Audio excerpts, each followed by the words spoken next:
Chemical bonding, chapter का नाम क्या है? Chemical bonding and molecular structure. अच्छा, ये चैप्टर का इंपॉर्टेंस पहले समझ लेते हैं। जैसे कि एटॉमिक स्ट्रक्चर का इंपॉर्टेंस देख लेते हैं। एटॉमिक स्ट्रक्चर क्या होता है, किस तरीके से होता है, प्रोटॉन, न्यूट्रॉन, इलेक्ट्रॉन की डिस्कवरी से लेके उनके मास से लेके हर चीज़ हम लोगों ने फाइंड किए थे। Rydberg constant, then energy, then orbital की एनर्जी, देन शेल की एनर्जी, है ना, देन कितने सब शेल होते हैं, कितने ऑर्बिटल्स होते हैं, उसके थोड़े से शॉर्ट ट्रिक्स भी हम लोगों ने मतलब सब देख लिए थे एटॉमिक स्ट्रक्चर में। देखो, केमिकल बॉन्डिंग में हमें बेसिकली क्या पढ़ना है, नाम से ही समझ में आ रहा है। केमिकल बॉन्डिंग मतलब कुछ तो भी बॉन्ड से रिलेटेड फिनोमिनन हो रहे हैं, समझ रहे? देखो, एटॉमिक स्ट्रक्चर से हमें ये पता नहीं लगा कि बॉन्ड क्यों बनते, मोल कॉन्सेप्ट से हमें ये पता नहीं लगा कि बॉन्ड क्यों बनते, एटॉमिक स्ट्रक्चर से हमें ये पता नहीं लगा कि बॉन्ड बनने के रीजंस क्या होते, क्यों बॉन्ड बनते हैं, किस लिए बॉन्ड बनते हैं और कैसे बॉन्ड बनते हैं, समझ रहे? क्यों, कैसे बॉन्ड बनते हैं, ये हमें पता नहीं है। दूसरा, मॉलिक्यूल्स के शेप भी होते हैं, मॉलिक्यूल के शेप होते हैं, वो शेप किस लिए होते हैं ये भी हमें नहीं पता। आपने सुना होगा ना, टेट्राहाइड्रल, स्क्वायर प्लेनर, लीनियर, है ना, ये क्यों होता है ये भी हमें अभी तक पता नहीं है क्यों होते हैं। दूसरा, हमने अभी तक पढ़ा था कि number of valence electron is equal to number of valency, पढ़ा था क्या 10th में आप लोगों ने पढ़ा था? ये जितने वैलेंस इलेक्ट्रॉन है उतना उसका वैलेंसी है। कार्बन के वैलेंस इलेक्ट्रॉन कितने हैं? 4 है ना, और नाइट्रोजन कितने, कार्बन के वैलेंस इलेक्ट्रॉन कितने हैं? 4, तो वैलेंसी भी कितनी? 4, ठीक है। नाइट्रोजन के वैलेंस इलेक्ट्रॉन कितने हैं? 5, नाइट्रोजन के वैलेंस इलेक्ट्रॉन कितने हैं? 5, तो क्या वैलेंसी 5 होती? क्या नहीं होती, 3 होती है। ऑक्सीजन के वैलेंस इलेक्ट्रॉन कितने हैं? 6, लेकिन वैलेंसी कितनी होती है? सुनने में आ रहा कि जितने वैलेंस इलेक्ट्रॉन है उसकी उतनी वैलेंसी है ही नहीं, वो तो कुछ और बता रहा है। तो ऐसा क्यों, ये भी हमें पता नहीं, समझ रहे हो? ऑक्टेट रूल पढ़ा था। ऑक्टेट रूल में क्या होता कि कोई भी एटम, कोई भी एलिमेंट नोबल गैस कॉन्फ़िगरेशन को अचीव करने की कोशिश करता है। एक तो ऑक्टेट होता है, एक तो डुप्लेट होता है। हाइड्रोजन, हीलियम वगैरह के लिए डुप्लेट है और बाकी के लिए ऑक्टेट है। तो कोई भी एलिमेंट और एटम कोशिश ये करेगा कि वो अपना ऑक्टेट कंप्लीट करे और नोबल गैस कॉन्फ़िगरेशन को अचीव करके स्टेबल हो जाए, राइट? ये हमने पढ़ा था। लेकिन काफ़ी सारे ऐसे भी मॉलिक्यूल है जिनका ऑक्टेट इनकम्प्लीट होता, जैसे कि मान लो आपके पास एग्जांपल है BeCl3, बेरिलियम के कितने इलेक्ट्रॉन है? 2, वैलेंस इलेक्ट्रॉन कितने हैं? 2 है। और क्लोरीन के वैलेंस इलेक्ट्रॉन कितने हैं? 5, 7 है, 7 है ना, 1 2 3 4 5 6 7, ये क्लोरीन के 7 वैलेंस इलेक्ट्रॉन हो गए। मैं एक और क्लोरीन बना लेता हूँ इधर, 1 2 3 4 5 6 और ये एक 7, समझ गए? तो क्लोरीन हो गया, बेरिलियम हो गया। तो अगर क्लोरीन देखा जाए तो ये जब बॉन्ड बना रहा है तो देखो क्लोरीन के टोटल इलेक्ट्रॉन कितने हो गए? अब 8 इलेक्ट्रॉन हो गए। इसका मतलब क्लोरीन ने ऑक्टेट कंप्लीट कर लिया अब, है ना। ये क्लोरीन देखो, ये बेरिलियम का 1 इलेक्ट्रॉन लेके इसने भी अपना 8 इलेक्ट्रॉन, और बेरिलियम के 2 इलेक्ट्रॉन थे वो दोनों क्लोरीन के भी लेके अपना देखो 4 इलेक्ट्रॉन हो रहे हैं, हो रहा है ना 4 इलेक्ट्रॉन। तो भैया ऐसा क्यों हो रहा है ये भी हमें पता है। इलेक्ट्रॉन्स होते, वो इलेक्ट्रॉन्स भी 2 टाइप के होते हैं, एक होते हैं बॉन्डिंग इलेक्ट्रॉन्स, एक क्या होते हैं? बॉन्डिंग, और एक होते हैं नॉन बॉन्डिंग इलेक्ट्रॉन्स। क्या होते हैं? Non bonding electron. जनरली हम लोग लोन पेयर ऑफ इलेक्ट्रॉन भी बोलते हैं, लोन पेयर ऑफ इलेक्ट्रॉन। ये क्या होता है ये भी हमें नहीं पता। तो काफ़ी सारी चीज़ें हैं जो हमें पता नहीं है। दूसरा, जैसे कि वाटर है H2O, it should be like H2O ऐसा, और बॉन्ड एंगल इसका होना चाहिए था 180 डिग्री। कितना होना चाहिए था? 180 डिग्री होना चाहिए था, लेकिन 180 डिग्री नहीं होता इसका बॉन्ड एंगल, थोड़ा टिल्ट होता है ना, थोड़ा टिल्ट होता है, 104 पॉइंट समथिंग आता है, तो बॉन्ड एंगल कम है। तो एक्सपेक्टेड जो था वो नहीं है। ये क्यों है, ये किस लिए हो रहा, ये भी हमें नहीं पता। तो कितनी सारी चीज़ें नहीं पता है हमें, और कितनी सारी चीज़ें पता करना बाकी है, समझ रहे हो? इस चैप्टर में बहुत कुछ, बॉन्ड लेंथ के बारे में, बॉन्ड एंगल के बारे में, बॉन्ड स्ट्रेंथ के बारे में, बॉन्ड एनर्जी के बारे में, है ना, triple, single, double, then multiple bonds के बारे में, देन बॉन्ड पैरामीटर्स जो मैंने अभी बताया वो, देन बॉन्ड एंगल जो अभी ये हम लोगों ने देखा, देन ये लोन पेयर ऑफ इलेक्ट्रॉन्स क्या होते हैं, बॉन्डिंग इलेक्ट्रॉन्स पेयर क्या होते हैं, है ना, ऑक्टेट रूल क्यों फेल हुआ, क्या कहा, किसने दिया, कैसे दिया, उसके बाद कौन से रूल आए, उन लोगों ने क्या मॉडिफिकेशन किए, क्योंकि हर थ्योरी का कुछ मेरिट्स भी होता है, साथ साथ में डिमेरिट्स भी होता है। तो डिमेरिट्स को देख देख के हम लोग को आगे की थ्योरीज पढ़नी है। बाद में बहुत सारा थ्योरीज आई, बहुत अच्छे अच्छे थ्योरी आई, जिन लोगों ने बहुत सारे मतलब मॉलिक्यूल्स के स्ट्रक्चर को, मॉलिक्यूल के बॉन्डिंग को ऑब्जर्व किया, डिस्कस किया, तब जाके ये शानदार चैप्टर बना है। चैप्टर का नाम क्या है? Chemical bonding and molecular structure. नाम से ही समझ में आ रहा है कि हम लोग इसमें क्या देखने वाले हैं, समझ रहे हो ना?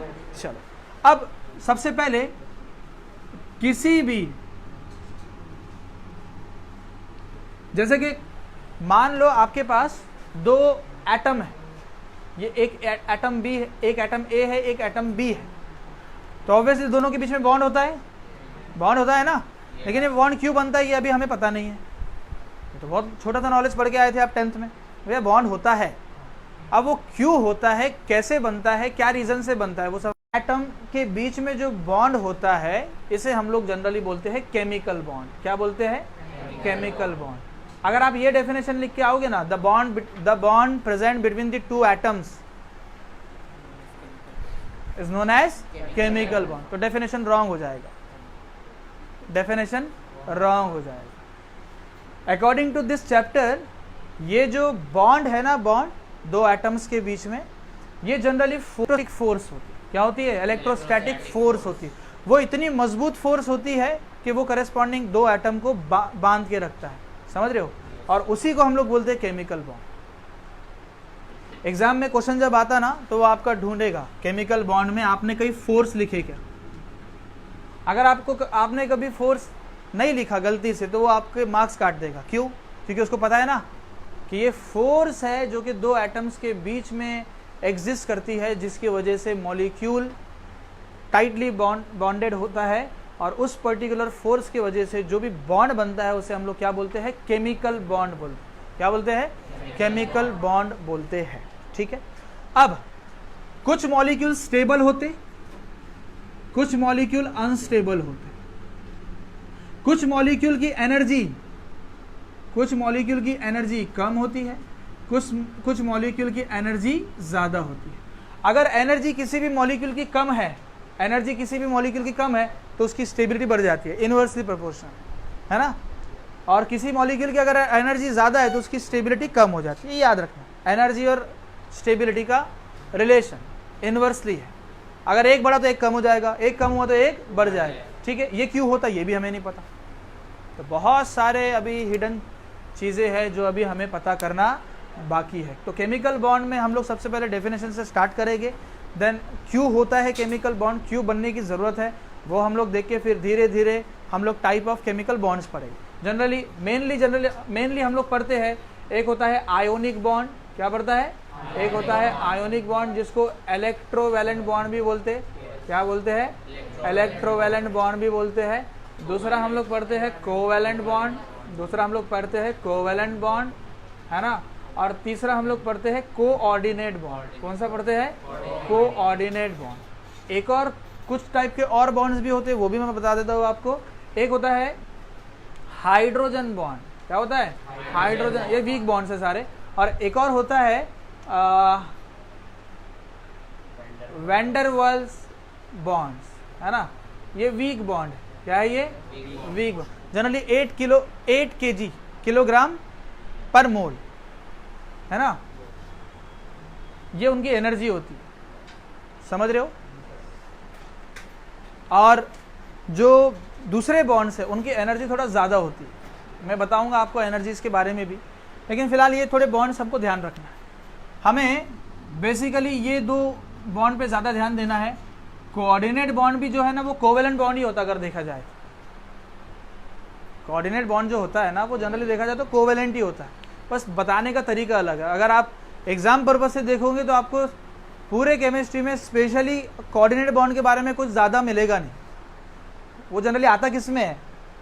कोवेलेंट में। लेकिन अपने समझने के लिए थोड़ा अलग से पढ़ना पड़ता है, अपने समझने के लिए, क्योंकि इनऑर्गेनिक में कोऑर्डिनेट बॉन्ड को रिप्रेजेंट अलग किया जाता और ऑर्गेनिक में कोऑर्डिनेट बॉन्ड को अलग रिप्रेजेंट किया जाता। दोनों में अलग अलग रिप्रेजेंट किया जाता है।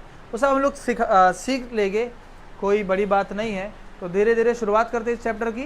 तो लिखो डेफिनेशन। केमिकल बॉन्ड का डेफिनेशन लिखो, जल्दी लिखो। इंट्रोडक्शन लिखो पहले, इंट्रोडक्शन। डेफिनेशन लिख लिया क्या? चलो डेफिनेशन लिख लिया तो डेफिनेशन लिखो फिर। लिखो, a force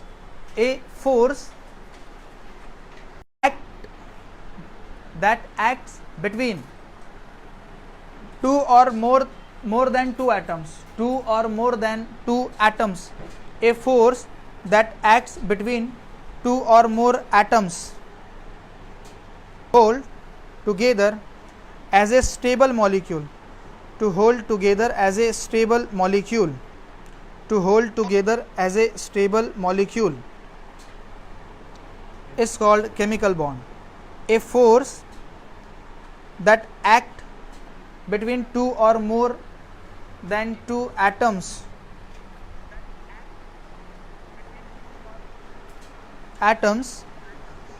to hold together as a stable molecule is called chemical bond. ठीक है, ओके।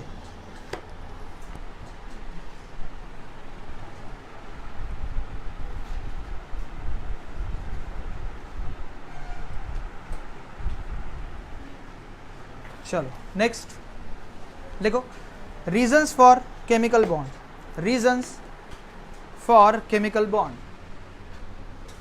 केमिकल बॉन्ड क्यों बनता है उसके रीजंस देखें।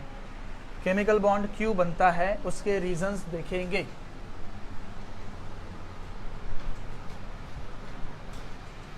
बहुत इंटरेस्टिंग चैप्टर है और बहुत बड़ा चैप्टर है, समझ रहे हो। अगर मान लो इस साल अगर नीट में 5 क्वेश्चन एक ही चैप्टर पे पूछे जा रहे हैं तो आप समझ रहे हो उसका वैल्यू कितना है। बड़ा चैप्टर है, बहुत बड़ा चैप्टर है और बहुत इंटरेस्टिंग भी है। आपको बस अच्छे से पढ़ना है, आपको बहुत मज़ा आएगा ये चैप्टर में पढ़ने में, क्योंकि इसमें बहुत सारे कॉन्सेप्ट आप लोग सीखने वाले हो। ये बेसिक्स में आते केमिस्ट्री के, ये हर जगह घूमेंगे, ठीक है। देखो तो हम लोग बेटा यहाँ पे लिखो, सेंटर में लिखो आपके लाइन के रीज़न। 2 रीज़न हो सकते। पहला रीज़न ये है कि tendency to acquire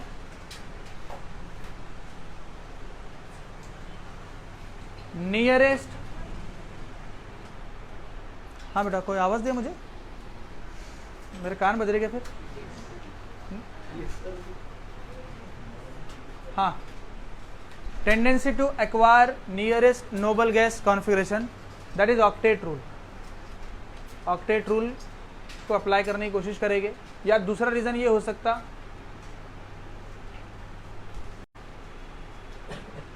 acquire minimum energy. बोलो केमिकल बॉन्ड बनने के क्या रीज़न हो सकते। पहले पता नहीं थे ना, अरे पहले पता नहीं थे ना, अभी अब पता लग गए। कितने रीज़न है? 2। क्या रीज़न है, कौन कौन से? या हाँ इसको नॉर्मली बोल दो हिंदी में, क्या मसला है। पहला रीज़न ये है, अब कौन से वे से वो बना सकते हैं, कितने वे से केमिकल बॉन्ड बना सकते हैं।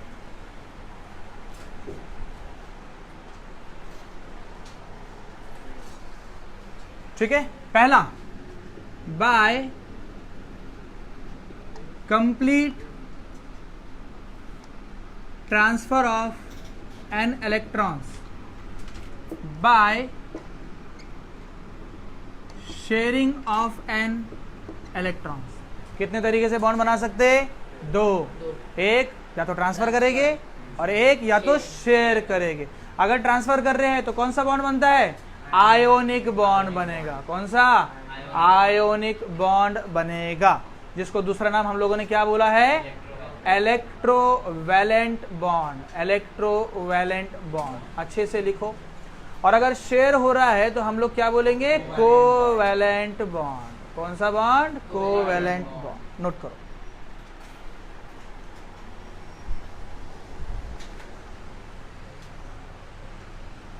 या दूसरा ऐसा भी लिखो, कोवैलेंट बॉन्ड या कोऑर्डिनेट बॉन्ड, ये दोनों बन सकते हैं।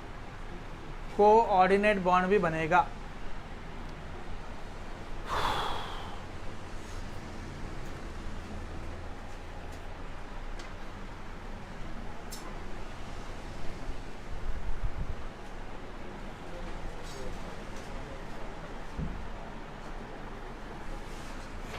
ठीक है।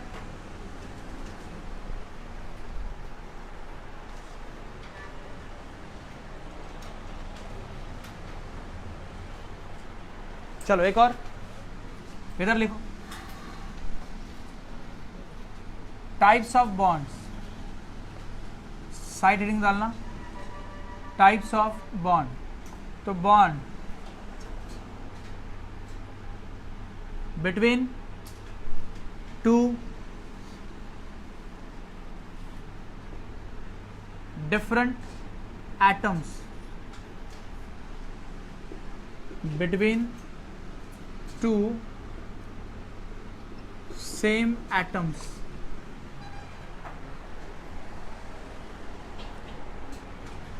सेम एटम्स और डिफरेंट एटम्स के बीच में, ठीक है। अगर बॉन्ड आपका दो डिफरेंट एटम्स के बीच में बन रहा है ना, तो वो दो टाइप के बॉन्ड्स हो सकते हैं। पहला हाइड्रोजन बॉन्ड और दूसरा बोलो बोलो ना वैंडर वाल्स बॉन्ड, है ना। लेकिन अगर दो सेम एटम के बीच में बन रहा है ना, दो सेम एटम के बीच में बन रहा है, तो वो हो सकता आपका आयोनिक बॉन्ड भी हो,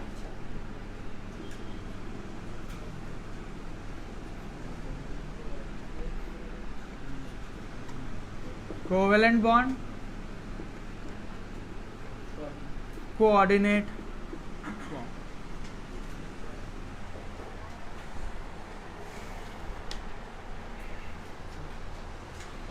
between two atoms of same molecule, ऐसा लिख लेना, between two atoms of same molecule.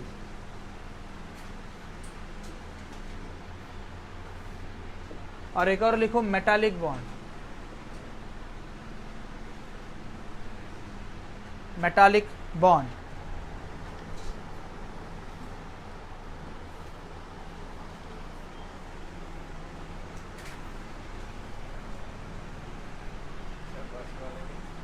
Ionic,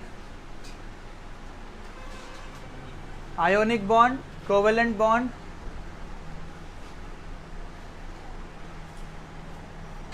ठीक है। अब ये जो वैंडरवाल्स बॉन्ड है ना, इसमें लिखो फोर्स ऑफ अट्रैक्शन,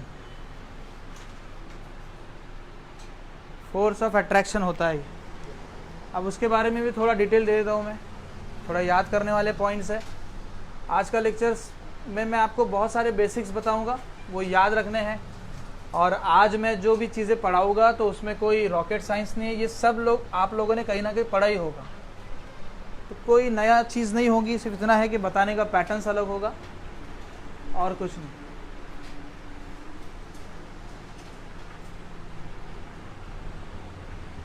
उसके बाद लिखो अट्रैक्शन फोर्सेस,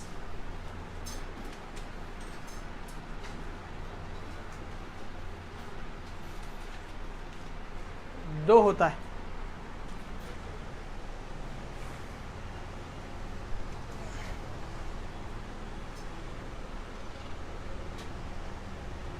ठीक है, मैं इसको बताता हूं इस तरीके से। देखो पहला 8 किलो जूल पर मोल।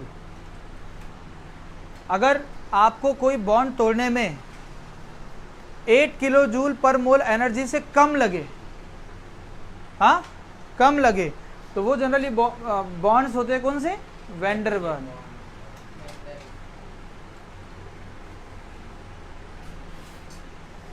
समझ में आ गई बात?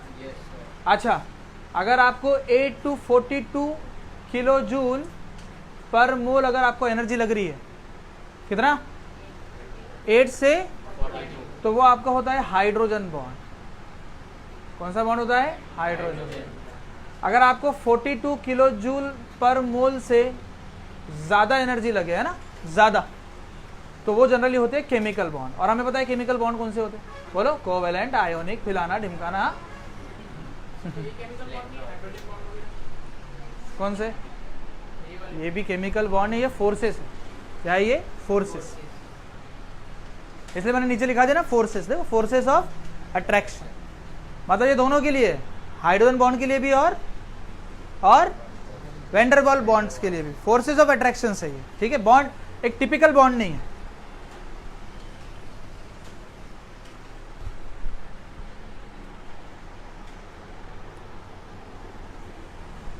इधर ऑनलाइन में सबको समझ में आ रहा है बेटा?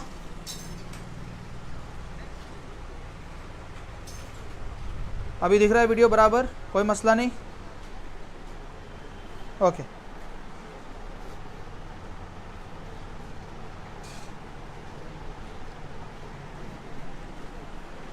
ठीक है, उसके बाद लिखो नोट।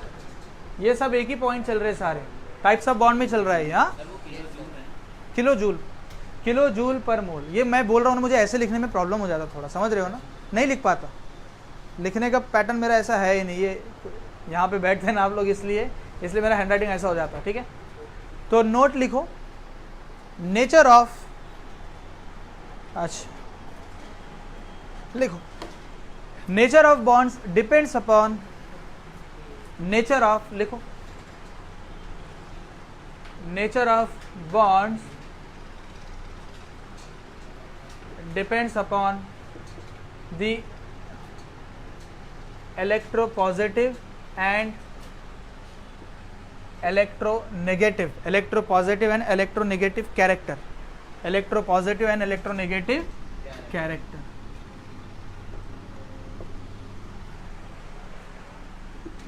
एग्जाम्पल देखो, ये इलेक्ट्रोपॉजिटिव को मैं इस तरीके से लिखा करूंगा, इधर देखो इलेक्ट्रोपॉजिटिव, ठीक है ना, इलेक्ट्रोपॉजिटिव, इलेक्ट्रोनेगेटिव, नेगेटिव का साइन। देखो अब कैसे करना है, इधर देखिए सब पहले, मान लो आपका इलेक्ट्रो पॉजिटिव एक एलिमेंट है, इलेक्ट्रो पॉजिटिव एक एलिमेंट है, और दूसरा भी आपका इलेक्ट्रो पॉजिटिव एलिमेंट है। बोलो, आपके दो एलिमेंट है, बोलो जल्दी से, और दोनों क्या है? तो जनरली वो जो बॉन्ड बनाएंगे वो बनाएंगे मेटालिक बॉन्ड। कौन सा बॉन्ड बनाएंगे? नोट करो साथ साथ।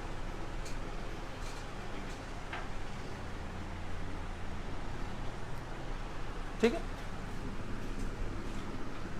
आपका एक एलिमेंट इलेक्ट्रो पॉजिटिव है और दूसरा एलिमेंट आपका इलेक्ट्रो नेगेटिव है, तो वो जनरली बनाएगा आयोनिक बॉन्ड।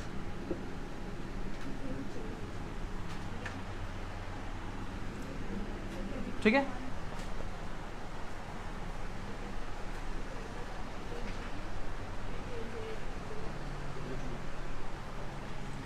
तीसरा, आपका अगर इलेक्ट्रोनेगेटिव है और ये भी इलेक्ट्रोनेगेटिव है, तो वो आपका बनाएगा कोवेलेंट बॉन्ड,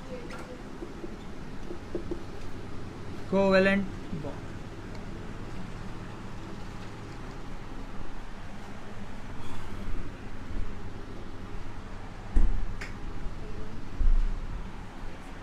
कोवेलेंट बॉन्ड अच्छे से नोट करो।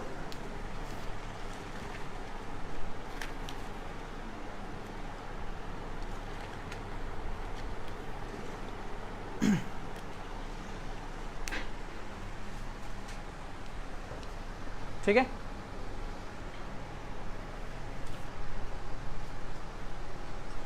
समझ में आया सबको?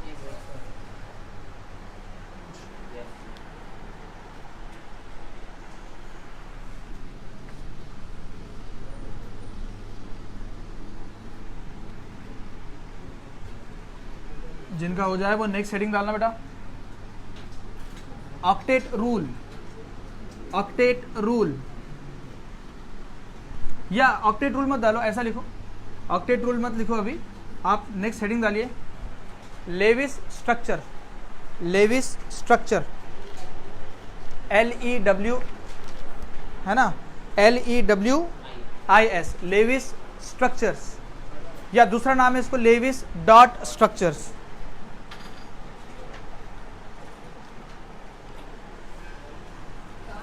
Levi's dot, DOT dot, Lewis dot structure, Lewis dot structure. देखो लेविस डॉट स्ट्रक्चर क्या होता है, किसको पता है? कौन डिफाइन करेगा? बोलिए। How will define the Lewis dot structure? Electrons को डॉट के फॉर्म में दिखाते हैं। कार्बन के पास कितने इलेक्ट्रॉन है? 6। तो क्या 6 के 6 दिखाते? क्या कितने दिखाते? 4। जो लास्ट वैलेंस शेल के इलेक्ट्रॉन्स होते हैं उनको डॉट फॉर्म में या क्रॉस फॉर्म में दिखाया जाता है, और इसी को हम लोग क्या बोलते हैं? Lewis dot structure. इलेक्ट्रॉन्स को डॉट और क्रॉस में नहीं। कौन से इलेक्ट्रॉन्स को? Valence electron. पूरे इलेक्ट्रॉन्स को नहीं, ओनली वैलेंस इलेक्ट्रॉन। लिखो लिखो, the symbol in which valence electron, the symbol in which valence electrons are represented by dot. The electrons, sorry, the symbol in which the valence electrons are represented by dots, ignoring the inner shell electrons, ignoring the inner shell electrons, ignoring the inner shells electron। मतलब अंदर के electrons बताने की जरूरत बिल्कुल नहीं है। चलो लिखो, एक टेबल बनाओ।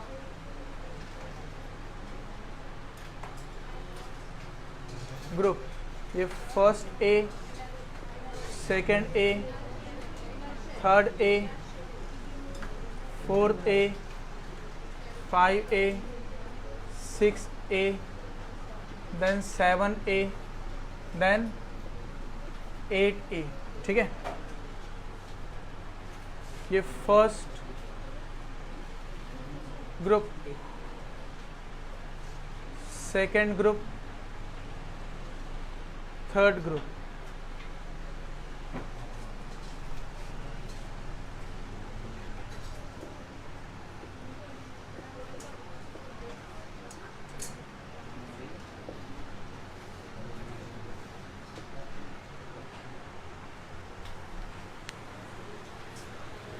यहाँ पे लिख लेना सबसे पहले नंबर ऑफ वैलेंस इलेक्ट्रॉन।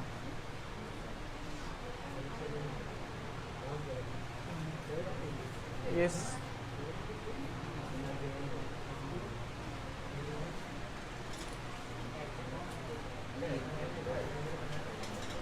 आवाज नहीं।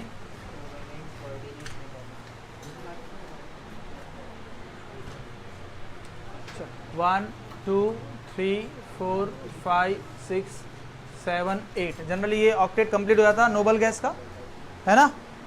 अच्छा, नहीं ये ग्रुप हमारा हो गया ना ये। अच्छा, ये ग्रुप हो गया ना, ये ग्रुप नहीं होना चाहिए, ये क्या होना चाहिए? पीरियड होना चाहिए ना। Sorry, I made mistake. लिखो,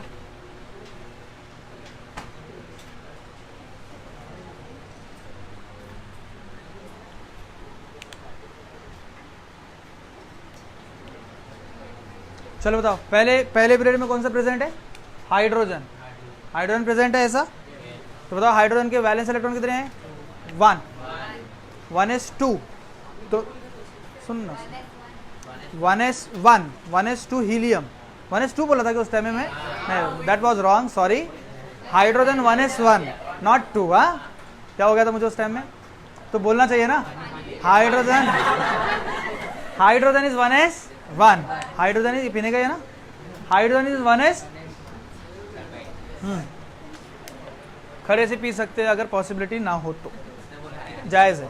ठीक है, अब हाँ, किसी को अगर जानना है तो आ जाना, मैं बता दूंगा। ठीक है, रेफरेंस के साथ।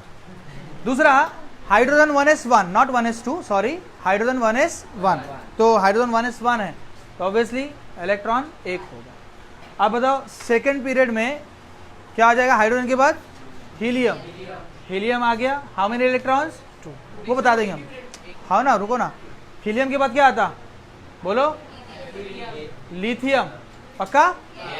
और उसके बाद लिथियम। गलत बोल रहे हो आप ऐसे बता रहे हो, आप ऐसे बताना चाहिए, आप वर्टिकल बता रहे हो मुझे।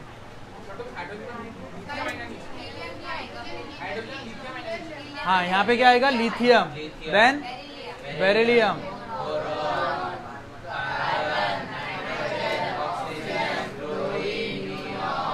हाँ, इधर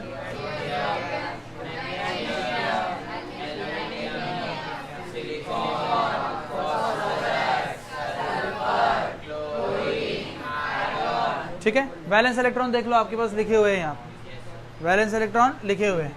तो यहाँ पे एक है तो ऑब्वियसली इसमें भी एक एक। यहाँ पे वैलेंस इलेक्ट्रॉन कितने हैं? 2, तो ये 1 ये 2। यहाँ पे भी 1 2। बोरॉन के पास 3, 1 2 3। एल्यूमिनियम के पास भी 1 2 3। समझ रहे हो सब? कोई नहीं समझ रहा है शायद? समझ रहे हो? चलो कार्बन 4, 1 2 3 4, 1 2 3 4। नाइट्रोजन 1 2 3 4 5, 1 2 3 4 5। ऑक्सीजन 6, 1 2 3 4 5 6, 1 2 3 4 5 6। फ्लोरीन 7, 1 2 3 4 5 6 7। ये भी 7, 1 2 3 4 5 6 7।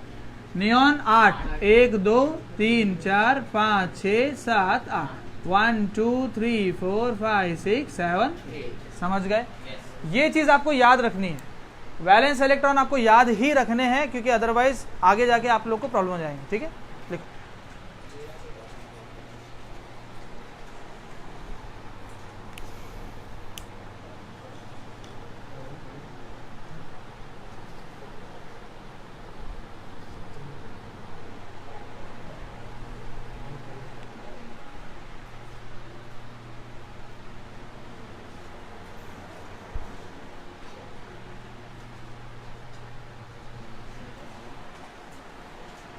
इसके बाद लिख लेना इसका सिग्निफिकेंस क्या है।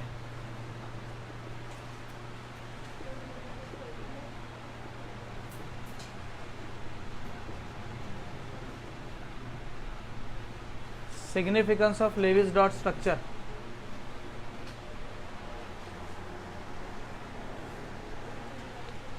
Significance of Lewis dot structure का क्या है? सबसे पहला ये है नंबर ऑफ वैलेंस इलेक्ट्रॉन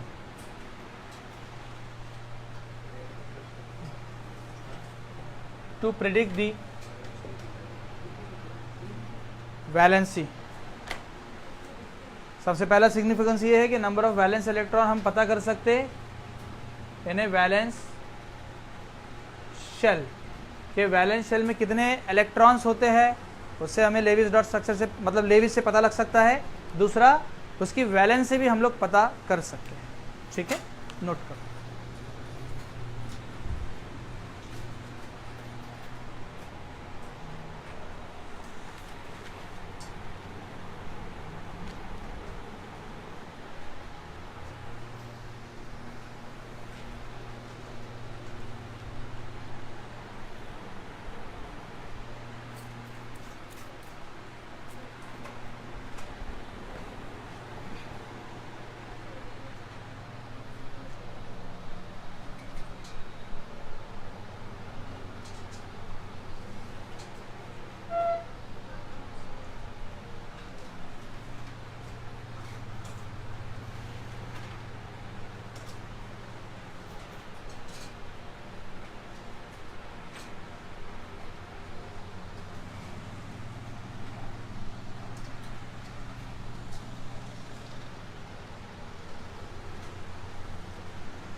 ठीक है, Kossel and Lewis approach octet rule है ना, 1961 में दिए थे। Kossel and Lewis approach.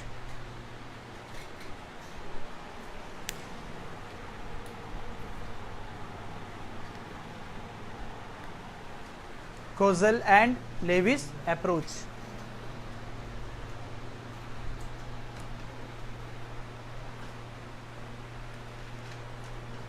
चलो एक्सप्लेन करो इसको, हो गया लिख के सबका?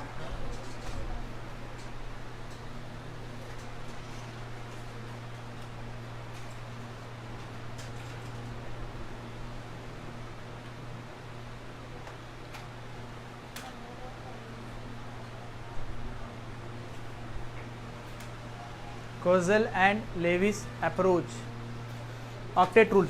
देखो ऑक्टेट रूल क्या बोलता है, according to this theory, according to Lewis and Kossel, दोनों साइंटिस्ट थे, दोनों ने कंबाइन वर्क किया और उन लोगों ने ये एक्सप्लेन किया कि कोई भी एटम अपना ऑक्टेट कंप्लीट करने की कोशिश करेगा, चाहे वो अपना इलेक्ट्रॉन लॉस करके या इलेक्ट्रॉन को गेन करके या अपने इलेक्ट्रॉन को शेयर करके। कितने तरीके से? 3 तरीके से कर सकता है, या तो शेयर करेगा, या लॉस करेगा, या गेन करेगा।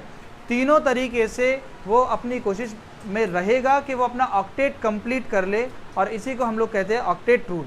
याद रखना, octet rule is not applicable for hydrogen and helium. Why? Because उनके वैलेंस शेल में करस्पॉन्डिंग 1 और 2 इलेक्ट्रॉन ही होते हैं। बाद में इसके ड्रॉबैक्स भी है, इसके एक्सेप्शंस भी है ऑक्टेट के। मैंने अभी बताया BeCl2 बेरिलियम ऑक्टेट कंप्लीट नहीं कर रहा है, फॉस्फोरस एक्सपांड कर रहा है, 10 इलेक्ट्रॉन बता रहा है, वो उसके एक्सेप्शन है।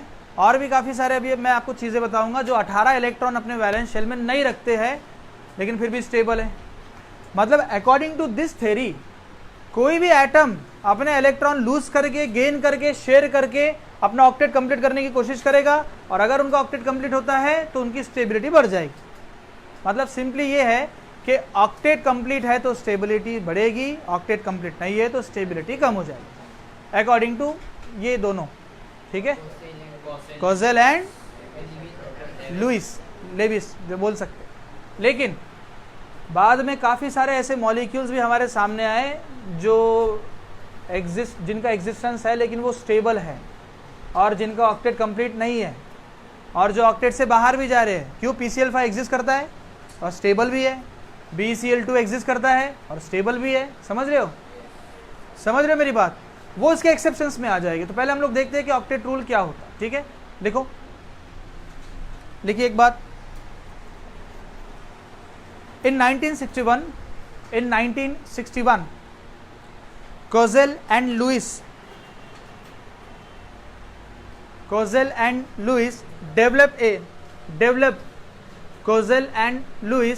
developed an important theory.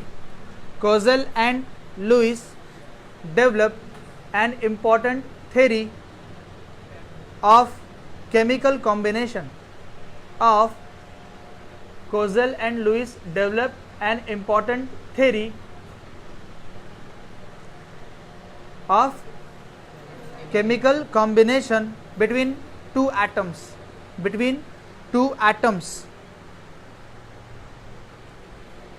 known as electronic theory or chemical bonding known electronic theory or chemical bonding, full stop। Paragraph बना के लिखो। according to this theory atoms can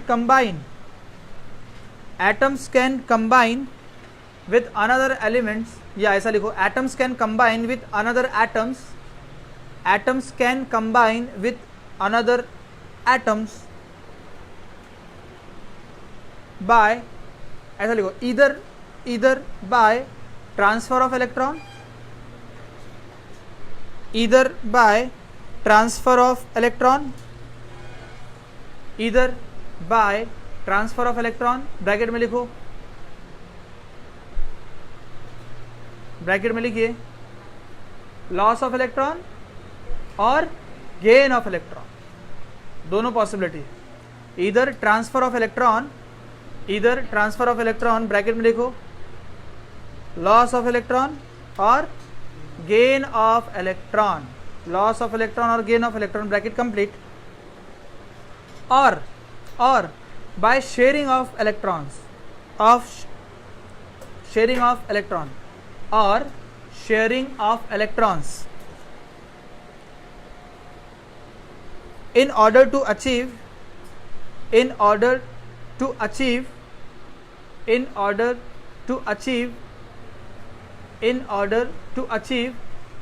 electrons, in order to achieve 8 electrons in their valence shell, in order to achieve 8 electrons in their valence shell, full stop. This is known as octet rule. This is known as octet rule. This is known as octet rule. Known as octet rule. ठीक है, full stop. अब हमें देखना है valence electron क्या होता है. अच्छा, इसमें एक और नोट लिखो. This rule is not valid for hydrogen and helium. This rule is not valid for hydrogen and helium as they follow duplet rule. As they follow duplet rule. ठीक है.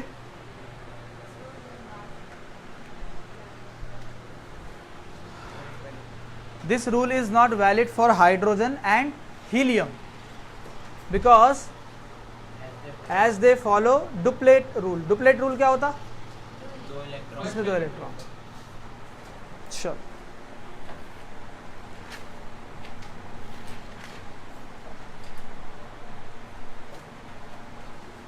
Octet rule. ठीक है, जरा देखो. अब हम लोग कुछ एग्जांपल देखते हैं.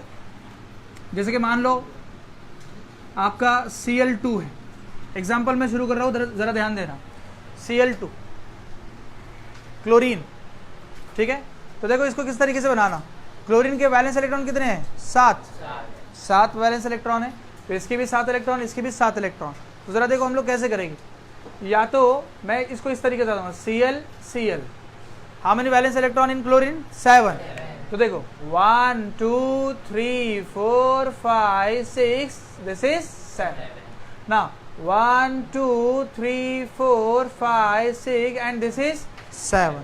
समझ गए, है ना. अब क्या होगा कि ये शेयर हो रहे हैं, दोनों एक दूसरे से क्या कर रहे हैं? शेयर कर रहे हैं. अब जब शेयरिंग होता है तो वैल्यू पूरे पे आ जाता है. जैसे कि मान लो अगर मैं पार्टनरशिप में हूँ किसी के साथ, मैं किसी के साथ पार्टनरशिप में काम कर रहा हूँ, तो जब मैं किसी और को बोलूँगा तो मैं ऐसा बोलूँगा कि मैं तो बोलूँगा ना कि यार ये मेरी कंपनी है, मैं भले से उसमें पार्टनर क्यों ना हूँ, मैं क्या बोलूँगा? ये मेरी कंपनी है. और मेरा पार्टनर क्या बोलूँगा? ये भी मेरी कंपनी है. हालांकि कंट्रीब्यूशन हम दोनों का हाफ हाफ है, लेकिन वैल्यू पूरे कंपनी पे है. ये एक इलेक्ट्रॉन इस क्लोरीन के साथ शेयर कर रहा, ये एक इलेक्ट्रॉन इस क्लोरीन के साथ इलेक्ट्रॉन शेयर कर रहा, तो ये क्लोरीन का एटम बोलेगा कि ये भी इलेक्ट्रॉन मेरा है, और ये क्लोरीन का एटम बोलेगा ये भी इलेक्ट्रॉन मेरा है. समझ गए? तो भाई बात जम गई. क्या हो जाएगा? 8 इलेक्ट्रॉन इसके पास भी आ जाएंगे. देख लो जरा, आ गए 8 इलेक्ट्रॉन. 8 इलेक्ट्रॉन इसके पास भी आ जाएंगे. दोनों खुश हो गए. इसके पास भी 8 इलेक्ट्रॉन्स आ गए, इसके पास भी 8 इलेक्ट्रॉन्स आ गए. That's why chlorine is stable. Understood? Yes sir. अगर मैं बोल रहा हूँ आपको कि मुझे CH4 का बना के बताओ, या अगर मैं आपको बोल रहा हूँ कि मुझे NH3 का बना के बताओ, या अगर मैं आपको बोल रहा हूँ कि मुझे CO2 का बना के बताओ, समझ रहे हो? तो कैसे बनाओगे? बोलो. बहुत आसान. क्या करना है आपको? सेंट्रल एटम को ध्यान में रखना है. Central atom is your chlorine, sorry carbon, है ना. Central atom is your carbon. ये आपका कार्बन हो गया. हाइड्रोजन इधर बनाओ, हाइड्रोजन इधर, हाइड्रोजन इधर, हाइड्रोजन इधर. समझ में आ गई बात? कार्बन के वैलेंस इलेक्ट्रॉन कितने हैं? 4. तो ये 4 इलेक्ट्रॉन में बता देता हूँ. 1 2 3 4 मैंने बता दिया, 4 इलेक्ट्रॉन. और हाइड्रोजन के वैलेंस इलेक्ट्रॉन कितने हैं? 1 है. तो मैं इसको क्रॉस से बता देता हूँ. ठीक है, क्रॉस क्रॉस क्रॉस. क्रॉस नहीं भी बताए तो भी गलत नहीं है. अब डॉट भी बता सकते हो. तो बताओ यहाँ पे हाइड्रोजन क्या फॉलो कर रहा है? डुप्लेट. हाइड्रोजन क्या फॉलो कर रहा है? डुप्लेट. हालांकि हाइड्रोजन का एक ही इलेक्ट्रॉन है, लेकिन गारंटी के साथ बोल रहा है कि वो मेरे पास 2 इलेक्ट्रॉन है, और एक इलेक्ट्रॉन जो कार्बन का है उसको भी अपना बता रहा. समझ रहे हो ना? और ये भी फॉलो कर रहा है डुप्लेट, ये भी डुप्लेट फॉलो कर रहा है, लेकिन कार्बन ऑक्टेट. चेक कर लो. 2 2 4 2 6 और 2 8. तो कार्बन फॉलो कर रहा है 8 इलेक्ट्रॉन्स, वाइल ये कितने कर रहे हैं, 2 इलेक्ट्रॉन्स। अंडरस्टूड? किसको समझ में नहीं आया? कोई ऐसा है अद्भुत? नहीं है ना कोई यहाँ पे ऐसा? चलो नाइट्रोजन का देख लेते हैं, NH3 का। क्या बना लोगे आप? कैसे करेंगे? Hydrogen hydrogen hydrogen. Valence electron कितने हैं नाइट्रोजन के पास? 5 वैलेंस इलेक्ट्रॉन। जरा ध्यान देना, यहाँ पे 5 इलेक्ट्रॉन है। ये पहला, ये दूसरा, ये तीसरा, बचे कितने? ये 2 आ गए नीचे। अब हाइड्रोजन के एक, हाइड्रोजन कितना है? एक एक एक। चलो ध्यान देना जरा, हाइड्रोजन क्या फॉलो कर रहा है? Duplet. Hydrogen duplet, hydrogen duplet. लेकिन नाइट्रोजन 2, ये 2 4, ये 2 6 और ये 2 8। लेकिन मुझे एक बात बताओ, नाइट्रोजन के तो वैलेंस इलेक्ट्रॉन 5 थे, लेकिन शेयर कितने किया? 3 शेयर किया और 2 शेयर नहीं किया। तो जो शेयर हो जाते, शेयर्ड इलेक्ट्रॉन्स को बोलते हैं बॉन्डिंग इलेक्ट्रॉन्स, मैंने अभी बताया था ना। और जो शेयर्ड नहीं होते हैं उसे कहते हैं नॉन बॉन्डिंग इलेक्ट्रॉन। बोलो भाई, जिसे जनरली हम लोग क्या बोलते हैं? Lone pair of electrons. समझ में आया लोन पेयर ऑफ इलेक्ट्रॉन्स क्या होते हैं? जो कि वैलेंस शेल में प्रेजेंट होते हैं लेकिन शेयर नहीं होते। समझ में आ गई बात? चलो ऑक्सीजन का देख लेते हैं। चलो ये ऑक्सीजन और एक और H2 का देख लो। बोलो कैसे बनाओगे H2 का? बोलिए ना, HOH। ठीक है। ऑक्सीजन के वैलेंस इलेक्ट्रॉन 6, 2 1 3 4 5 6। समझ में आ गया? हाइड्रोजन, ठीक है, तो हाइड्रोजन क्या फॉलो कर रहा है? डुप्लेट फॉलो कर रहा है। और ये भी हाइड्रोजन डुप्लेट फॉलो कर रहा है, लेकिन ये ऑक्सीजन ऑक्टेट फॉलो कर रहा है। Now how many shared electrons in oxygen? 2। How many non bonding electrons? 4। How many lone pair of electrons? 2 pair है ना, एक लोन पेयर में 2 इलेक्ट्रॉन्स। तो यहाँ पे कितने लोन पेयर है? मतलब हम बोल सकते हैं 1 lone pair of electron. Pair है ना, पेयर ऑफ इलेक्ट्रॉन्स मतलब 1। How many lone pair of electron in oxygen? How many lone pair of electron? Oxygen के बाद क्या आता? फ्लोरीन। अरे ऑक्सीजन के बाद फ्लोरीन आता ना, तो फ्लोरीन कितना होता देख लो जरा। HF एग्जाम्पल देख लेते हैं। HF hydrogen fluoride. तो बताओ, हाइड्रोजन 1 इलेक्ट्रॉन, फ्लोरीन 7 इलेक्ट्रॉन। 1 2 3 4 5 6 7। तो हाइड्रोजन क्या फॉलो करेगा? डुप्लेट। और ऑक्सीजन ऑक्टेट। जम गया?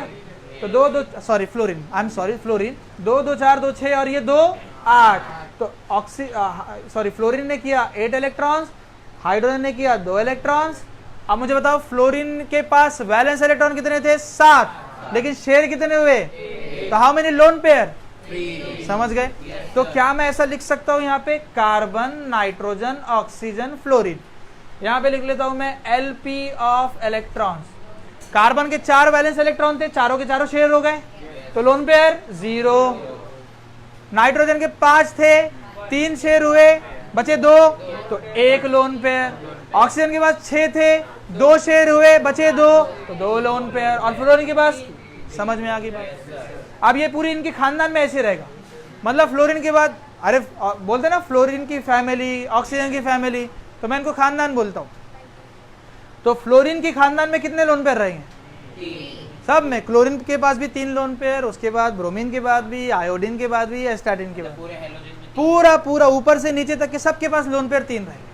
ऑक्सीजन के पास नीचे क्या आता? ओ सावधानी से टीपो, सिलीनियम। अरे ट्रिक्स है ना। हलीना की रब की फरियाद, बेटा मांगे कन्या बाप राजी, है ना। और काशी गए संत प्रभु को पाने, ओ सावधान, नाना पाटेकर ऐश्वर्या सब बिगड़े, ओ सावधानी से टीपो, है ना। तो ये कुछ ट्रिक्स है, मैं बता दूंगा अलग से, कोई मसला नहीं है। लेकिन ऑक्सीजन के जो जितने भी खानदान है नीचे तक के, सबके पास लोन पेयर 2 रहेंगे। नाइट्रोजन के खानदान पे 1 रहेगा और कार्बन की खानदान पे 0 रहेगा। समझ में आ गई बात? ये इसको अलग से लिख के रख लेना, काम में आएगा। ठीक है। तो CO2 का बनाते हैं। CO2 देखो जरा इधर, कार्बन, ऑक्सीजन, ऑक्सीजन, इधर देखो कार्बन ऑक्सीजन ऑक्सीजन। तो कार्बन के पास 4 इलेक्ट्रॉन है, 1 2 3 4। ऑक्सीजन के पास 6, 1 2 3 4 5 6, 1 2 3 4 5 6। तो क्या भाई ऐसा क्या सिंगल सिंगल बॉन्ड बनेगा क्या? नहीं बनेगा। तो हमें इलेक्ट्रॉन्स को भी इस तरीके से अरेंज करना है कि बाकायदा बॉन्ड भी तरीके से बने। तो मतलब आपको क्या करना पड़ेगा, ये एक इलेक्ट्रॉन को लगाओ इधर, ये इलेक्ट्रॉन को भी लगाओ इधर, हो गए 4। ये 2 इलेक्ट्रॉन को लगा दो इधर, और ये भी 2 इलेक्ट्रॉन को लगा दो इधर। अब इजीली समझ में आ रहा है कि भैया 2-2 की बॉन्डिंग हो रही है क्या नहीं? अब मैं ऐसा ऐसा सर्कल बनाते जाऊँ क्या? नहीं ना। तो हम लोग बना लेंगे भाई, ये हो गया बॉन्ड, है क्या नहीं? ऑक्टेट कंप्लीट कार्बन का, नहीं ऑक्सीजन का, और ये ऑक्सीजन का भी ऑक्टेट कंप्लीट। बचा कौन? कार्बन। ये कार्बन का भी ऑक्टेट कंप्लीट। तो सबके ऑक्टेट कंप्लीट है ना। ऑक्सीजन पे देखो 2 शेयर किया, 2 बच गए।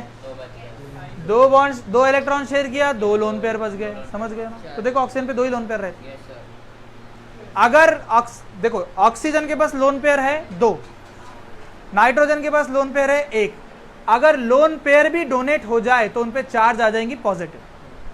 अगर केमिस्ट्री में याद रखना, must remember one thing, if any element or any atom donate lone pair of electron, it acquired positive charge. It acquired positive charge. ये याद रखना, पॉजिटिव चार्ज वो डेवलप करेगा। क्या करेगा? पॉजिटिव चार्ज डेवलप करेगा। अब वो कब करेगा, कब डोनेट करेगा, वो हम लोग धीरे धीरे सीखेंगे, अभी उसकी ज़रूरत नहीं है। लेकिन जहाँ तक मुझे लग रहा है कि मैंने आपको बाकी काफ़ी सारी चीज़ें यहाँ पे बता दिया है, और इसके हम लोग एक्सेप्शन भी देख लेंगे। ठीक है, चलो लिखो।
हो गया?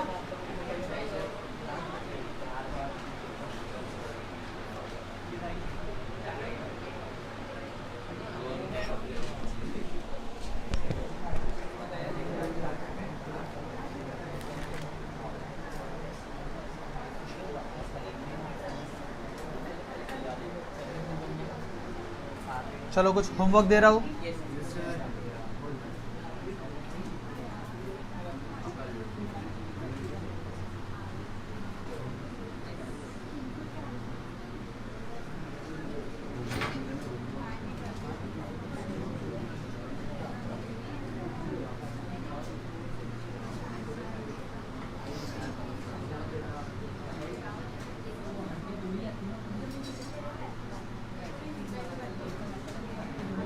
एक काम करो, आप ये लिख लो, उसके बाद लिखो SBr, ठीक है। ये सबके लेविस डॉट स्ट्रक्चर बना के आना। हाँ,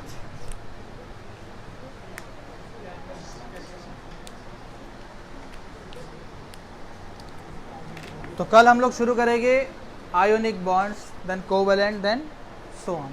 उसके बाद हम लोग चीज़ें देखते रहेंगे, ठीक है। आज सबको बेसिक का समझ में आ गया, जो भी चीज़ें थी। लोन पेयर कैसे निकालते, जो बॉन्डिंग बनाने में हिस्सा ले उसे बॉन्ड पेयर कहते हैं या बॉन्डिंग इलेक्ट्रॉन्स कहते हैं, और जो बॉन्ड बनाने में हिस्सा ना ले उसे लोन पेयर कहते हैं या नॉन बॉन्डिंग। तो यहाँ पे नाइट्रोजन के दो इलेक्ट्रॉन थे, वो कोई इंटरेस्ट दिखा रहे थे कि हाइड्रोजन के साथ बॉन्ड बनाने में? नहीं होना चाहिए था। फिर NH5 होना चाहिए था कि 5 वैलेंस इलेक्ट्रॉन थे ना। देखो ये भी ड्रॉबैक है, ये भी इसका ड्रॉबैक है। क्यों ऐसा क्यों होता है वो हम लोग देखेंगे आगे। केमिकल बॉन्डिंग में ये सब चीज़ें हमें जो क्वेश्चन मार्क है ना, ये सब देखना है। हाइड्रोजन H2 क्यों होता है, H3 क्यों नहीं होता, NH3 क्यों होता है, NH4 भी हो सकता था, 5 भी हो सकता था, समझ रहे हो ना। ये सब क्वेश्चन मार्क है, ये सब हम लोग धीरे धीरे देखेंगे।